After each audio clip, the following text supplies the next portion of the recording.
Communications for the Los Angeles County Sheriff's Department. We thank you so much for being here with us today. In the order of speakers that we will have today will be LA County Fire Chief Daryl Osby, and then we will have LA County Sheriff Alex Villanueva come to the podium. Thank you.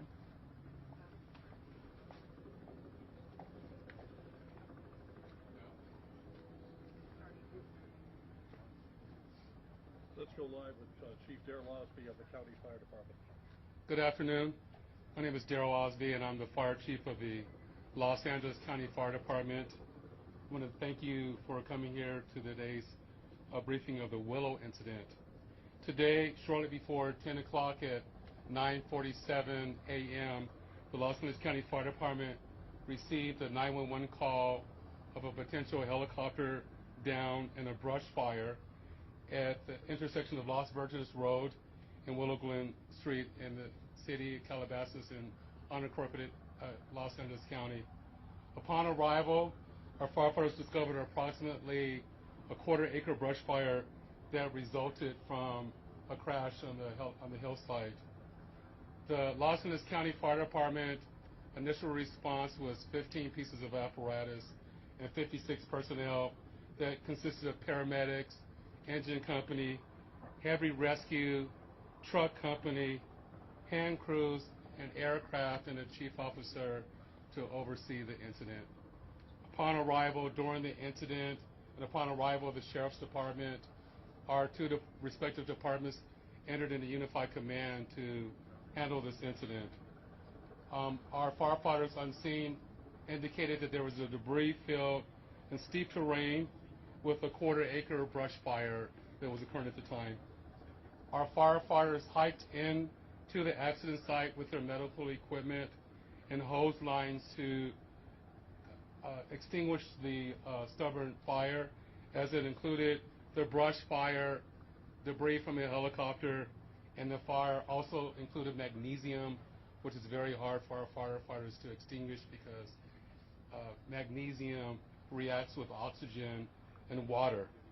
In addition to our firefighters hiking into the incident, we had one helicopter flying to the incident with firefighter paramedics on board. Those paramedics were hoisted down to the incident early into the incident. They did a search of the area for survivors. Unfortunately, all the survivors on board were determined to have been perished. Firefighters and hand crews worked to extinguish the fire while carefully preserving the incident for investigation. Currently, the investigation is still ongoing. I would like to turn this over to my sheriff to continue the press briefing.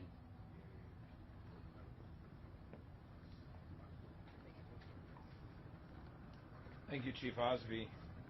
Personnel from Los Angeles Sheriff's Station responded to the scene of the crash site and assisted the fire department, and we've established a containment area, and now our Aero Bureau has a handle on traffic or aircraft accidents. However, when there's a fatality, then it switches to the National Transportation Safety Bureau, the NTSB, and the Federal Aviation Administration, the FAA.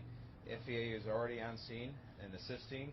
We're waiting the arrival of the coroner's office to assist in the recovery of the remains.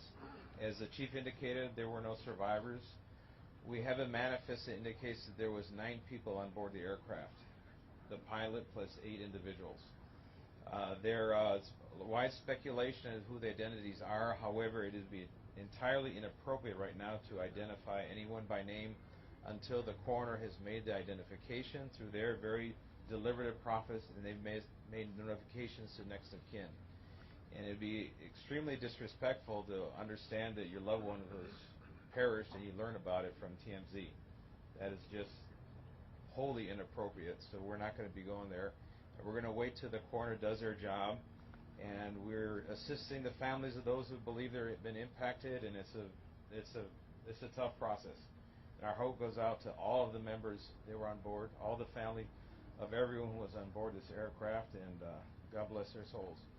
So at this point in time, we have nothing that we can add until the coroner does their job, and we'll be making those notifications. When we have the information, and we know the next of kin have been notified, then we can release the information publicly. And you'll be notified in subsequent announcements. Sheriff, there's one thing you can confirm. Do we have a confirmation actually of 9 bodies there at the scene? That is our belief, yes. Thank you. So we realize at this point there are so many questions. There's a lot of information out there. And again, we understand, there's a lot of information that's floating, but we certainly have a responsibility and an obligation out of respect, of course, for the families. And this is a very difficult time for us all, for the city. We have the mayor here of Calabasas, also city council. We thank them for being here. And in fact, they wanted to pass on a message that for those in the community that want to gather here and are coming to Calabasas, if you do, you are welcome to join others at the Deanza Park here in Calabasas, and the cross streets there are Los Hills and Las Virgenes. Also, the Sheriff's Information Bureau will be sending out updates as to when there will be, if there is one, a press advisory out, a notification of another press conference or any other updates through our Twitter. So please look for that. And again, we thank you so much for being here today. And again, thank you for your time. Elizabeth, Sheriff, we have more. Sheriff, just a question quickly on sealing off the area. We know the NTSB has to be there to do that thing. Is the public going to be able to get anywhere nearby, or is a stretch of Las Virgenes going to be shut down for an indeterminate period of time? It remains shut down for an indeterminate. How big of an area? Any idea? Enough to keep it. Can you confirm there was heavy fog in the area? That's Daryl.